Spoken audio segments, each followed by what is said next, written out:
Bismillah ar-Rahman ar-Rahim. Allahumma salli ala Muhammad wa ali Muhammad. Chérif Mohamed Ali Haïdara, président fondateur de l'Institut Mozdahir International. En réalité, nous sommes au mois de Muharram. Comme vous savez, le mois de Muharram, c'est un mois de deuil et de tristesse pour tout musulman sincère et pour le prophète et les membres de sa famille aussi. Parce qu'en réalité, c'est en ce mois de Muharram que l'imam Hussein, le petit-fils du prophète, les membres de sa famille et ses partisans ont été massacrés à Karbala, l'actuel Irak.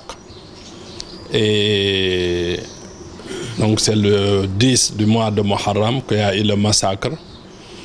Et depuis lors, nous, en tant que partisans de Ahlul Bayt, chaque fois que le mois de Muharram arrive, on fait le don de sang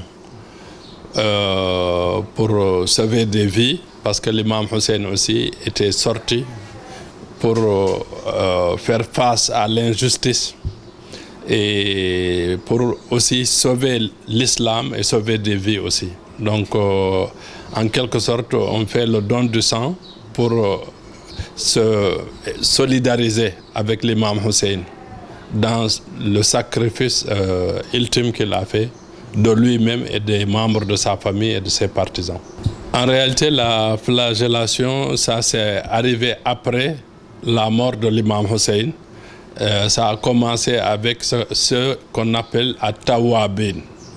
At-Tawabin, c'est un groupe de musulmans qui ont regretté de ce qui est arrivé à l'imam Hussein, qui ont regretté de ne pas être là au moment où le massacre se faisait pour soutenir l'imam Hussein.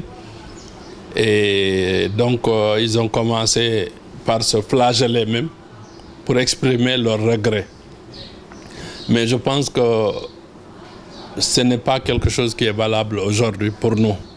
Ce qui est important, au lieu à la place de flagellation, on donne du sang et donc on donne la vie. Voilà.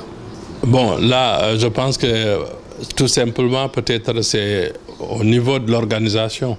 Peut-être si on avait eu les médecins et tout ça, le ministère de la Santé, le même jour de Ashura, on l'aurait fait le même jour. Mais c'est leur calendrier qui a fait qu'on a fait le Ashura le mardi et le samedi, on a fait le don de sang. Sinon, on aurait pu faire les deux en même temps. Arba'in, c'est d'abord quand on a massacré l'imam Hussein, le petit-fils du prophète, et ils ont coupé sa tête. Ils ont amené sa tête à Yazid, qui était le calife de l'époque. Et ils ont amené tous les membres de sa famille, sa sœur Zainab et toutes les filles en captivité là-bas. Et après que Yazid a libéré la tête de l'imam Hussein, son fils Ali ibn al-Hussein a ramené la tête à Karbala, là où il y avait le corps de l'imam Hussein, pour enterrer la tête près du corps. Et ça a coïncidé avec le 40e jour du massacre. C'est pour cela que nous, à chaque fois que le 40e jour revient, on fait aussi une cérémonie de prière et de deuil. Voilà, et réciter le Coran, faire des prières et des ziyarats. Et on envoie ça à l'imam Hussein et tous ceux qui sont morts à Karbala.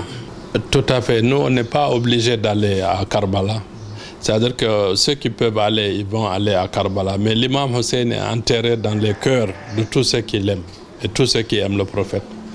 Donc, on le fait là où nous sommes. Par exemple, à Dakar, la communauté le fait à Dakar, à Kolda, à Vélingara, à Kaolack, à Bissau, à Bamako, partout où il y a la communauté, ils se retrouvent ce jour-là pour faire la prière et les ziyarats.